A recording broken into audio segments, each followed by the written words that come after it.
A Semente de Mostarda, pelo Espírito Emmanuel, psicografado por Chico Xavier. Prefácio. Muitos amigos nos solicitam a formação de livros constituídos de trechos significativos e curtos que lhes forneçam a compreensão da vida dentro da exiguidade do tempo de que dispõem.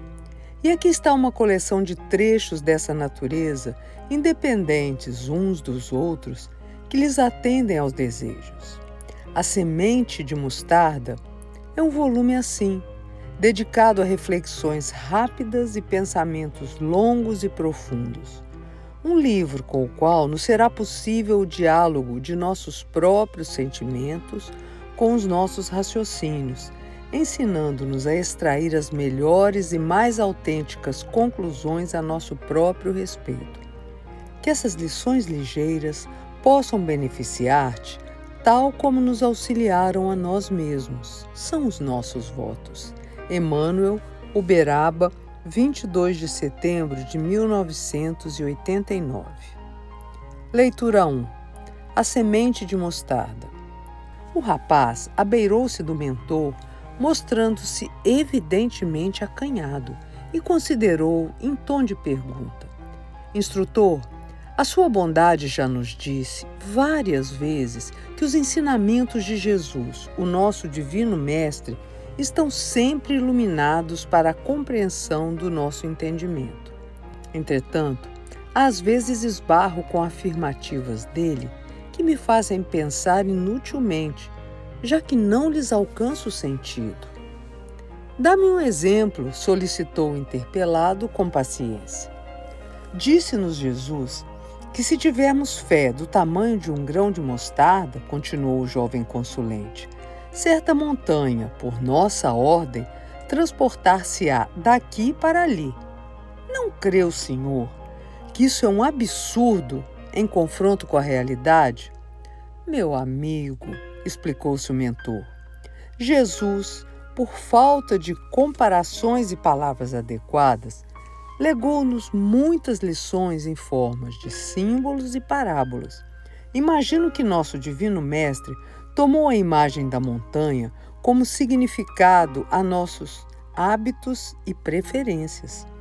Muitos defeitos que ainda nos caracterizam pesam sobre nós por montes de imperfeições que precisamos remover do mal para o bem.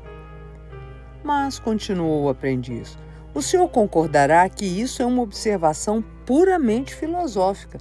Desejo que o senhor me conduza para o domínio dos fatos reais. O instrutor meditou por alguns instantes em profundo silêncio e rematou. Caro amigo, se você pretende observar o poder de um agente pequenino, qual a semente de mostarda, sobre um corpo extenso de dificuldades que o desorienta ou perturba, acenda uma vela pequenina diante da escuridão. Leitura 2. Conclusões da vida. Deus fornece o material. O homem trabalha. Deus concede o ensinamento. O homem realiza. Deus cria a paz. O homem forja o conflito. Deus promove a união. O homem estabelece o privilégio.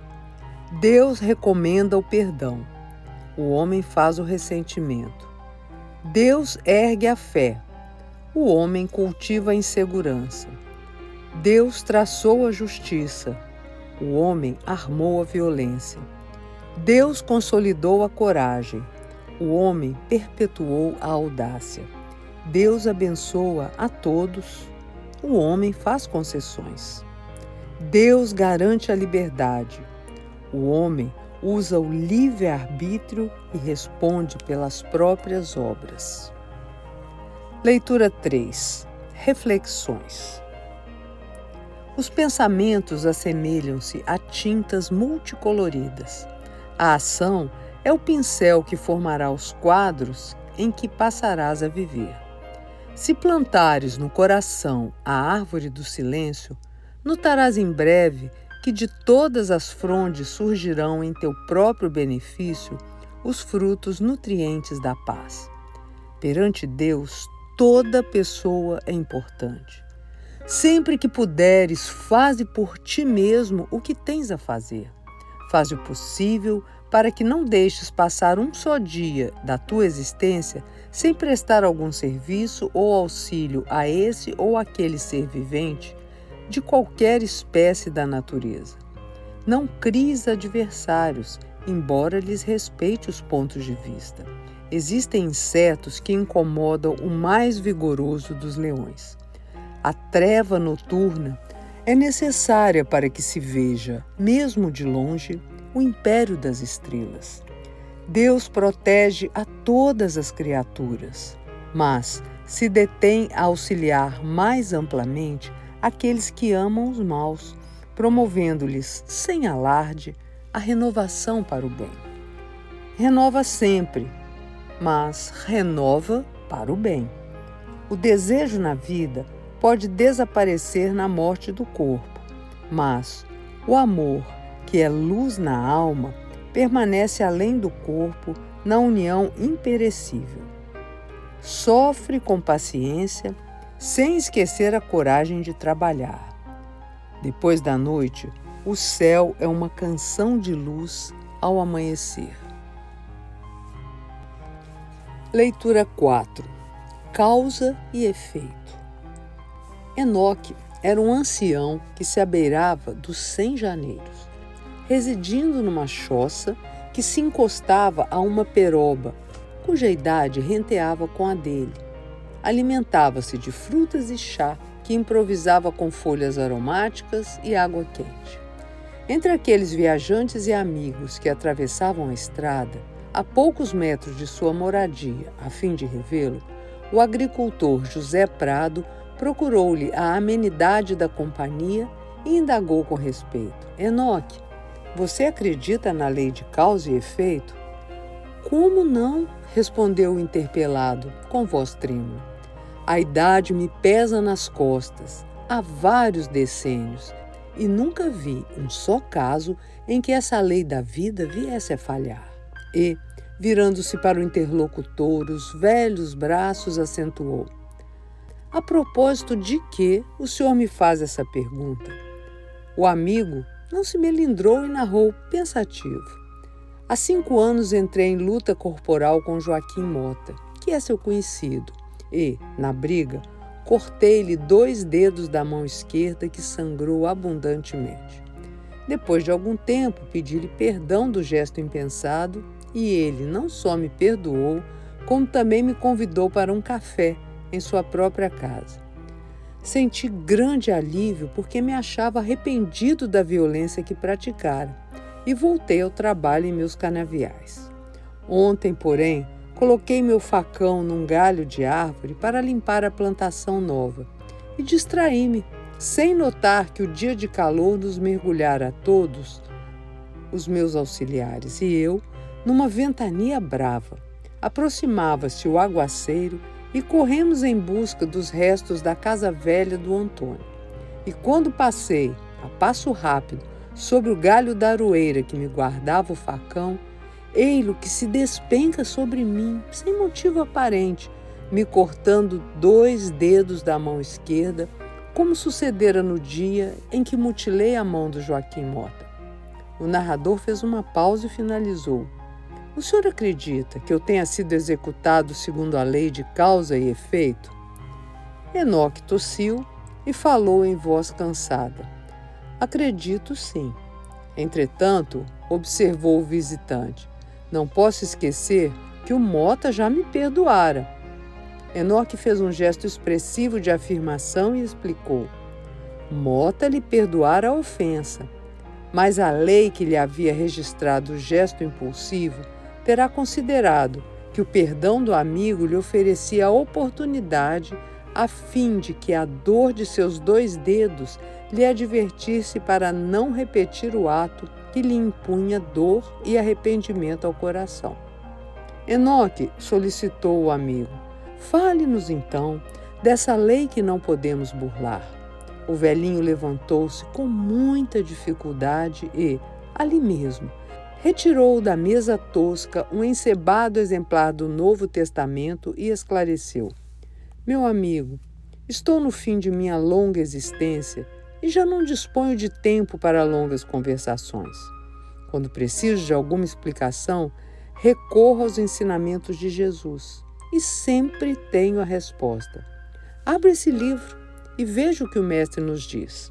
Intranquilo, o consulente abriu o rolo e achou as palavras do apóstolo Mateus, lendo o versículo 52 do capítulo 26, em que Jesus adverte a nós todos: quem com ferro fere, com ferro será ferido. Leitura 5. Ensinamento.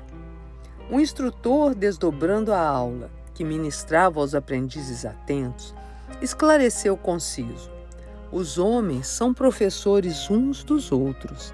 Cada um leciona a matéria que lhe constitui o elemento de trabalho. Assim vejamos: o alfaiate, a costura; o sapateiro, calçado; o tecelão, a indústria do fio; o ferreiro, a modelagem do metal; o ourives, a fabricação de joias; o lavrador, o amanho do solo; o pastor, a condução do rebanho; o horticultor, a produção de verdura; o carpinteiro, a arte de trabalhar a madeira. Ante a pausa do professor, o aluno José Guedes perguntou: Professor, e o embriagado também ensina? Como não? Respondeu o instrutor. Que é que um bêbado ensina? Insistiu o aprendiz. E o professor idoso e experiente concluiu: um alcoólatra ensina o que devemos evitar. Leitura 6. Conscientização. És livre para empreendimentos diversos como sejam: fazer o bem aos semelhantes desinteressadamente, suportar incompreensões e afrontas sem revide, praticar a paciência em todas as situações difíceis, aguardar a tua vez nas filas sem reclamações, compreender os momentos críticos dos companheiros sem reprová-los quando pareçam irresponsáveis, auxiliar sempre a fim de que se faça o melhor, trabalhar sem queixa, servir com a alegria de quem cumpre um dever, agradecer aos que te amparam na vida, sem esquecer as palavras que te expressam reconhecimento com o sorriso da gratidão. Coteja, isto é, analisa o que pensas, falas e fazes, com o dever de estender o bem para os outros, quanto se te faça possível, e entenderás o lugar em que te encontras na própria conscientização. Leitura 7. Discernimento e prodígio. O homem pode e deve ser, para o ecologista, um protetor da natureza; para o médico, certa máquina formada de peças por estudar; para o empresário, um cooperador no serviço; para o professor, uma inteligência a ser cultivada; para o escultor, um modelo vivo; para a comunidade, um esteio da ordem; para a caravana, um companheiro; para o necessitado, uma esperança de socorro. Para Jesus, porém, entre todas as criaturas viventes, o homem é o único ser capaz de raciocinar e discernir, assessorado pela vontade e pelo livre-arbítrio, com a possibilidade de realizar prodígios, se quiser trilhar o caminho do bem e aceitar o dever que lhe cabe na condição de filho de Deus. Leitura 8. Aprendiz e instrutor. O rapaz cumprimentou o instrutor e comunicou espantadiço: Professor, não posso aceitar a sua designação para que eu seja o monitor da minha turma. Por quê? Indagou o educador desapontado. Meditei bastante e reconheci que não tenho condições para o cargo. Minhas imperfeições são maiores do que o meu desejo de servir. Imperfeições? Quem não as terá nesse mundo? Que ideia estranha a sua! Se é no trabalho que liquidaremos nossos defeitos e sanaremos nossos erros, foge você do remédio capaz de aperfeiçoar-nos? Eu queria possuir qualidades positivas para exalçar o bem. Diga-me, quais são essas qualidades? O jovem explicou-se acanhado. Aspiro a trazer comigo os traços de Jesus. Afinal, é meu sonho transformar-me num brilhante, lapidado e puro, a fim de refletir a grandeza do Divino Mestre. Ah, falou o mentor surpreendido. Compreendo. E fixando no aprendiz os olhos penetrantes, rematou. No entanto, não esqueça você que o brilhante formou-se do carvão considerado desprezível. Por milênios e milênios sofreu o peso do solo e dos detritos que oprimiam, achando por asilar-se numa cascalheira por tempo longo. Por fim, rudemente ferido pelos instrumentos do burilador, veio a ser a joia preciosa.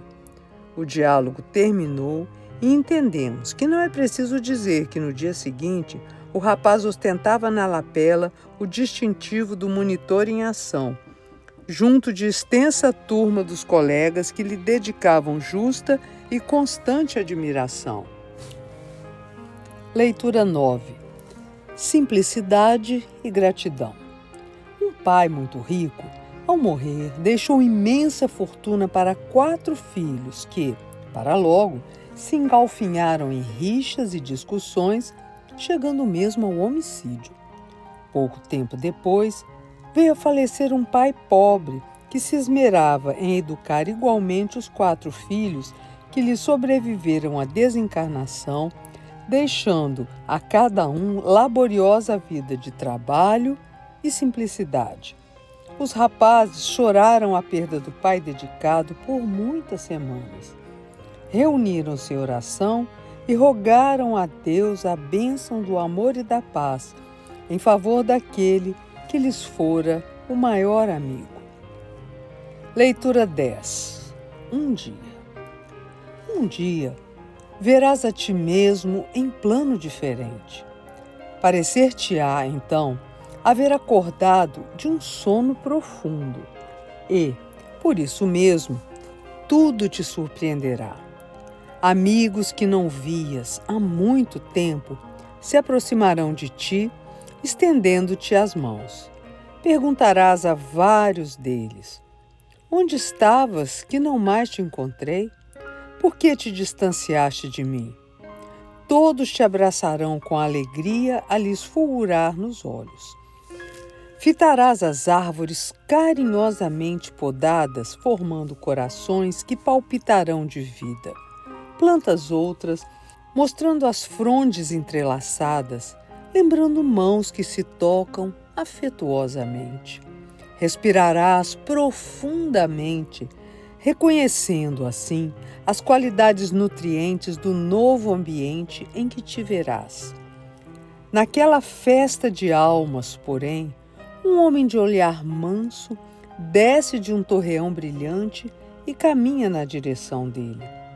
Em vão, o recém-chegado tenta retirar dele os olhos magnetizados pelo amor que o desconhecido irradia. Ele caminha serenamente a fixá-lo com bondade, com a familiaridade de quem o conhecia. Ah, pensou o recém-vindo, de certo que esse amigo me conhece de longo tempo.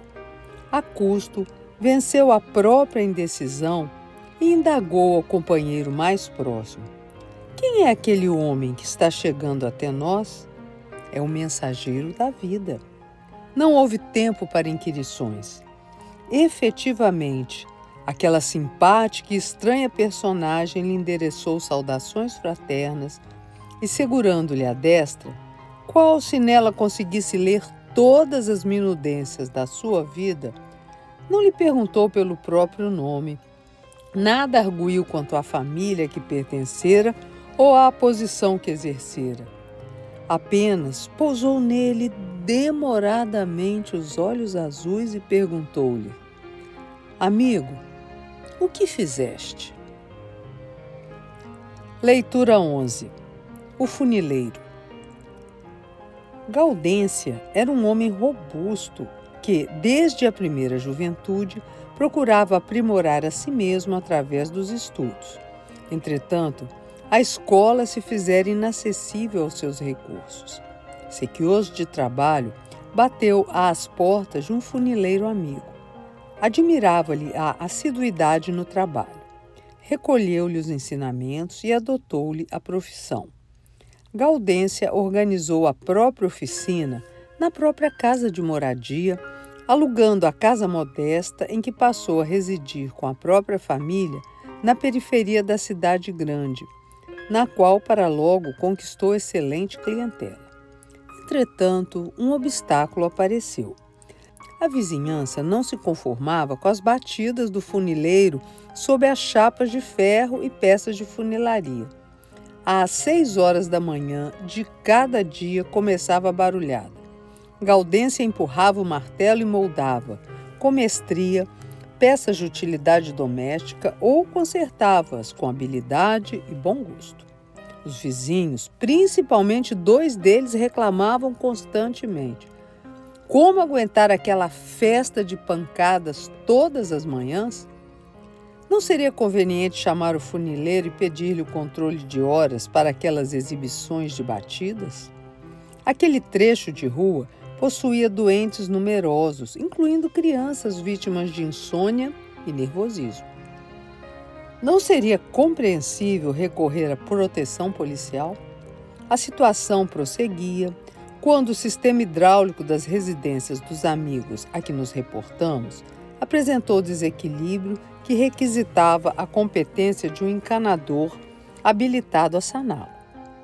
Canos d'água se desgovernavam e os esgotos estavam longe de cumprir a própria função. Lembraram Gaudência. Não era ele o profissional indicado ao reajuste preciso? O conhecido funileiro aceitou a incumbência e, por 6 dias de trabalho caprichoso, recompôs a rede de águas, amparando-lhe os processos de ação. No dia em que os 2 amigos lhe pediram o preço do serviço com as horas extras que despendera espontaneamente, Gaudência lhes respondeu: "Não pensem nisso. Prometi a Deus que todo o meu trabalho seria gratuito para os amigos, especialmente para os necessitados." Ambos os amigos se entreolharam boquiabertos, já que o trabalho realizado valia verdadeira fortuna. E, desde aquele dia, Gaudência ganhou 2 amigos que lhe ampararam toda a vida. Leitura 12. O instinto e a inteligência. A controvérsia prosseguia. Alfredo e Pirilo, 2 amigos dedicados ao estudo da filosofia, permaneciam horas inteiras dialogando sobre a função da alma humana.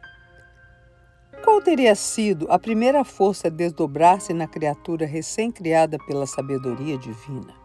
A inteligência ou o instinto? Alfredo admitia que a inteligência teria tido prioridade, enquanto Pirilo acreditava que o instinto teria sido o começo das tarefas evolutivas da alma humana.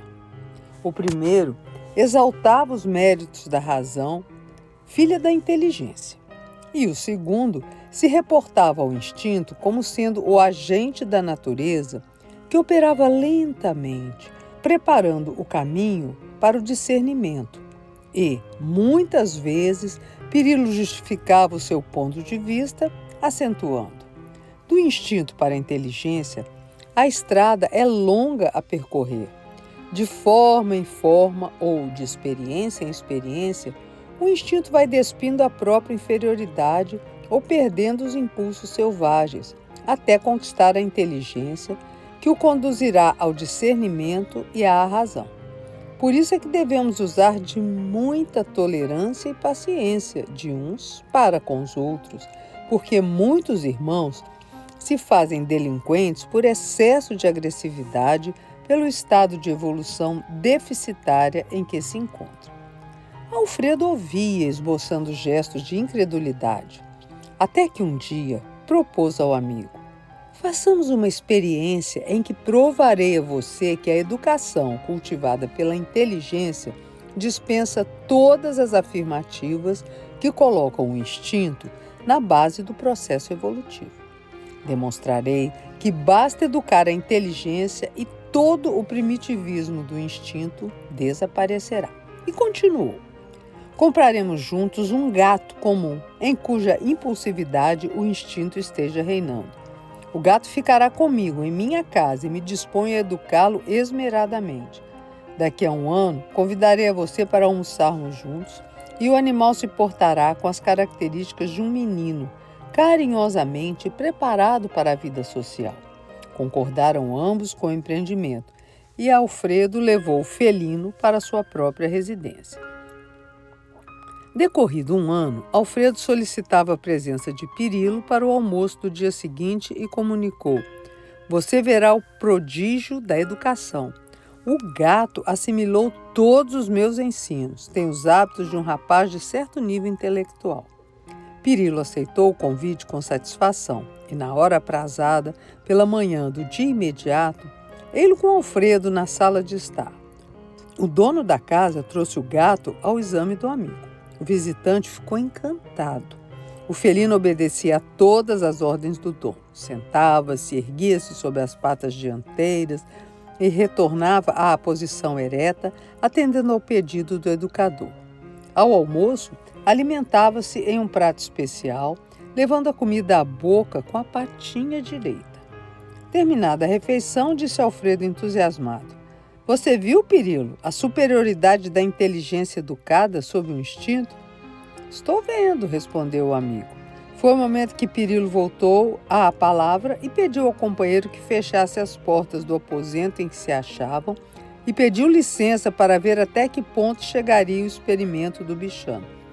Alfredo apoiou a solicitação e Pirilo, enfiando a mão direita num dos bolsos do paletó, dali tirou uma caixinha, da qual escapou um rato pequeno que saltou para a mesa, saltitando e correndo, qual se estivesse sedento de liberdade.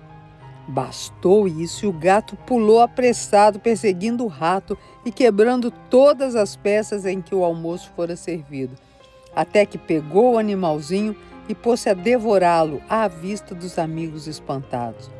Foi quando Pirilo dirigiu-se a Alfredo perguntando: "Você vê, Alfredo, o poder do instinto que antecede a inteligência e a educação?"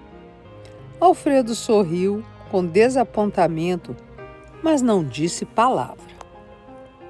Leitura 13. Sabedoria. Os historiadores contam que Tibério, quando foi induzido por seus próprios assessores a aumentar a carga dos impostos para benefício do império, teria respondido: "Sou grato ao vosso conselho.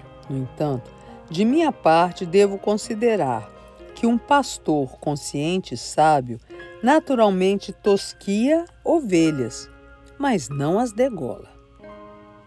Leitura 14. Mordomias.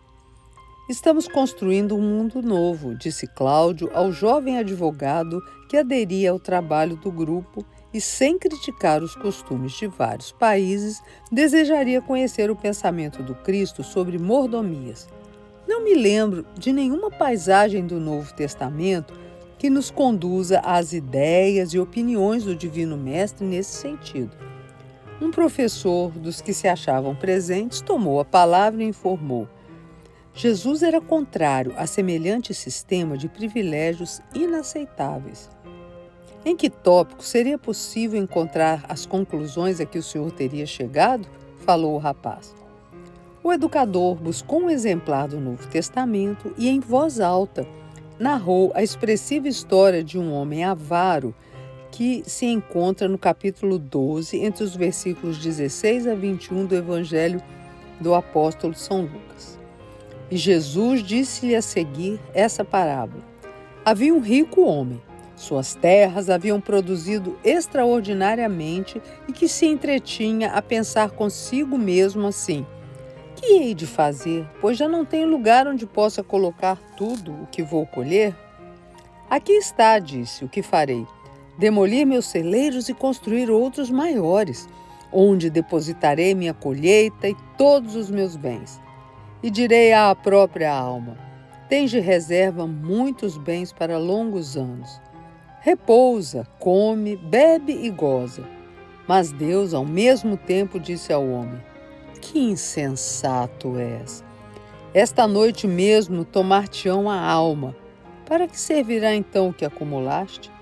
E o professor rematou: Nessa parábola simples, Jesus ensinou o que pensava acerca de mordomias.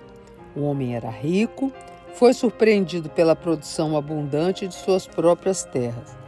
Tão grandes se lhes fizeram as facilidades que se propôs a levantar celeiros mais amplos, nos quais pudesse ajuntar a enorme colheita e todos os bens que possuía. Ele, que já se achava provido do necessário, queria entesourar o supérfluo? Não encontramos aí as ilações do mestre com respeito às mordomias dos tempos modernos? O jovem rapaz, que acompanhava a leitura com grande respeito e atenção, se manteve, então, em profundo silêncio. Leitura 15. Naturalidade. Um homem francamente despreparado para o alto cargo com que fora agraciado pela governança de certo país foi alvo de reclamações justas da parte de quantos haviam sido preteridos em seus próprios direitos. E quando o movimento de revolta se fez mais intenso, um dos interessados foi a um sábio e expôs a ele o que acontecia, pedindo-lhe orientação. O sábio escutou a argumentação do consulente e acentuou: Amigo, não te aflijas e volta ao teu trabalho. Se o agraciado subiu à elevada posição que está ocupando por efeito de bajulação e por desejo de parecer maior que os outros, em breve ele cairá por si mesmo.